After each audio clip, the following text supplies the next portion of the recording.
I don't know, I'm just kind of opposite. I'm just not used to that sort of food. So let's just walk through that process. It's a really interesting one. So why were you constipated? I don't know. I mean, I was discussing with Katie. I feel like because when I move so much, my body is just like not allowing me time to go to tour. I don't know. Yes or no? So it's really good that because you got something together, right? Right. It's really good that you talked about it for two reasons. Because if you haven't shit, don't shit, you don't eat, you don't shit, you don't, right? So when you're in a constipated situation like that, what you've got to think about here is if you're actually burning a lot of the fuel and you're processing it, you're also burning a lot of your water. That helps with that, and it helps with your constipation because you're probably light on water, you're probably a little bit dehydrated, but also what it's also showing you is the fuel that you're putting in your body is processing it. A lot of it isn't the right type of fuel. Yeah? It's a really good, because the old, we're going to get a bit off topic here, the old putty boost from dehydrated is a classic, because it is like putty coming out your eye. It is dehydrated, it's put into your stomach, and then you have the most wicked dreams when you're big. Like I was kissing that halfway one night and I thought it was great. And I said to Gaz in the morning, I said, I wouldn't believe who I kissed last night. He said, yeah, like, was it good? Fuck no. Because you have some pretty wicked dreams. Why? Because it's a chemical. It's a process. Your body's not used to it. So the dehydration comes into play. When you put dehydrated food in your belly and you haven't got enough water, which is why I always boil more water than what it says, and I always put in more water than what it says, because it sucks up so much water, and I always have green tea or water next to my bed at night in the tent, because dehydrated food is going into your stomach and doing what? I'm taking more hydration. Yeah? Fundamental. You wake up at 2 o'clock in the morning, dry as anything. And that's just from the snore. So when we talked about last time, we talked about the pain measurement through. What did in the last session, the guys had an interesting comment. One of them had an interesting comment. Who got back after the long day and didn't quite do the same meal they were thinking they were going to do? Or didn't have the same dinner they were thinking they were going to do? Anybody? Yes, I did that in the last night. What did you do? I just had like the same food I didn't want to cook, so I'd say it's a chicken. So what did you learn out of that? It worked for me, quite sure. Yeah. Yeah. What else? What else can we think about as a learning from that? I feel like you definitely get a bit more lazy now. I've got like down the brush, so you can't be fussed. Tired, you can't be fussed. Yeah. Your attitude changes. You're next to your bed. They're hungry, but they're not hungry. Can't be fussed. Right? Yeah. So we're going to talk about some of this stuff, and then I'm going to walk into where we're going. Right. So fundamentals here. When I was running the course, I would make one of those dinners on the night, and I'm feeding 15 instructors. And I would make one of those dinners on the night, and I would freeze it. And I would have 15 instructors fed within half an hour of them being back at camp. So what am I making? What am I making for dinner? 15 people fed. Good hearty. A big stew. Yeah. And what's wrong with a big stew? Nothing. What does it do that's really, really good? Well, what does it do that's very easy and makes it a lot easier? You can heat with stew at the same time you can almost boil water. Alright? So the fundamental of that is if I'm boiling water to put in my dehydrated potatoes, and I've got 2 pots on because I've got a cooker, then effectively I can either add to it, boil the water first, mix up my potato, put the lid on it, and then heat the stew, and I've got a meal, a really nice meal. I've got protein and I've got carbohydrate. Yeah?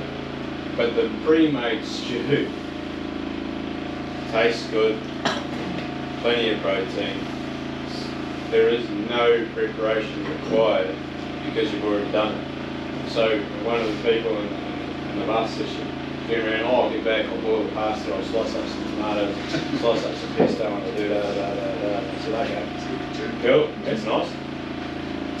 Good luck with that. Why did I say that? Because exactly what you said. I get back, I didn't want to do it, my hands were dirty, I was tired, all of these things start mounting up. But if actually what I've done is I've planned it, and I've done it, then I could have had that little bit made up into a Tupperware container that all I had to do was boil my pasta and add it to it. You get what I'm saying? Yeah? The planning part is important. And the reason why the planning part is important is that you can't climb Mount Everest by just putting a pack on and walking. It ain't gonna happen. This is not Mount Everest, but it's the same shit. It's just different. Yeah? So the plan, do, measure, and prove is there for a reason. So when I was feeding these guys, I'd always turn around and have the stew on the second night. Why would I do that? Remembering where we are. So again, what was the question? I would always have frozen stew on the second night of the hunt. Yep. Why would I do that? Because you could have had time to throw in nicely. Yeah. First day. What else? Naturally defrosted. Yep. What else? You'll be tired, you'll be more tired. Yep. What else? I'll ask a lot of what else. You'll be late because you will be out all day. What else? You'll eat anything. I've got no fridges. I've got no way of keeping everything cold. How do I know it's not going to go off? Because it's frozen. If I buy something for the first night and I buy it on the Thursday and it's the first night, how many days can I have it before it starts to get a bit funny? You want Maybe. you get what I'm saying? Yeah. So you plan it in the context of actually I put stew on the second night, but on the first night I'm going to get some nice bangers from the supermarket and I'm going to fry them up because and on the first night I've had a half a day. Well, the first night might actually be Thursday night, right? And so I'm going to have that then. And I'm going to have that food. It's going to be nice. And I'm going to go to bed with a nice full belly and I'm going to be happy. The second night, all I've got to do is heat it. And you know, like you go, I can't be fagged. You've actually got to be fagged. There's two reasons why you've got to be fagged. Because if you don't put enough in on that night, your body doesn't have the nutrients to be able to repair itself. Then you wake up the next day, what are you? You're a liability. Not a liability to yourself, you're a liability to us.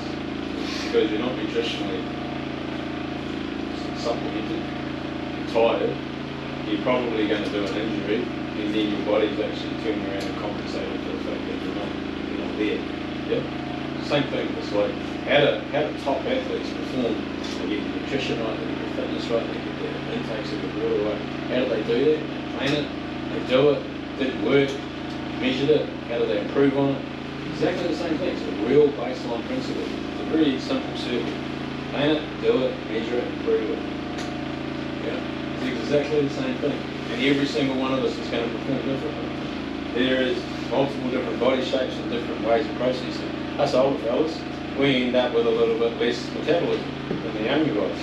So you might eat more than what we do, like you were saying, you know, you actually said you could go all day.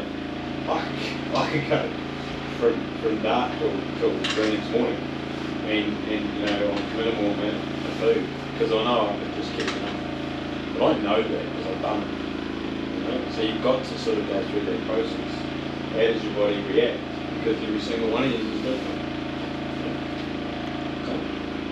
So that's what I want you to think about. When we talked about that last session, the trip planning session, there was things in there that I gave you that didn't go in because there was a number of you that made that mistake on the opportunity to actually check it. And the reason why we did it in that context is that we wanted you to know, we wanted you to make mistakes because then you learn something that essentially the fundamentals of your work. Yeah. Okay, how did the clothing go? How did everybody's clothing go? Anybody have any issues with their clothing. Who wore shorts? Were you cold? At any stage? Did you have gaiters on? What's cold at night? Indeed. Yep. Red will cuddle me. Okay. Okay, so you weren't cold? Had gaiters? Long johns. Had long johns underneath the shorts? Okay. Oh, you didn't be. No, it's during the day. I didn't have cages, I think I should have. Particularly when we were going through that long stuff. Yep. I didn't get hit though. Right, it's 25 degrees. We're walking around the hills of Wanganui. Sometimes there's not a lot of wind, there's not a lot of cover, and there's not the Harangues where you've just been.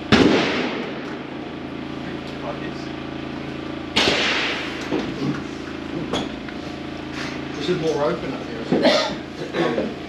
It's sun. Okay, so it's 25 degrees. What do you need to have in your bag? Bandana. What else? Bandana. 1 meter bandana. A one. Some cover your head and shoulders. Yeah. Or a neck guard. Yep. Sunscreen. What else? Sunglasses. Electrolytes. Extra water. I live. We lose them. Trust me. Yeah, extra lights. What else? A wind jacket. Yep. What else? A feet jacket. A puffy jacket? No, I wouldn't have a puffy jacket. Yep. What else? What else do we need to think about?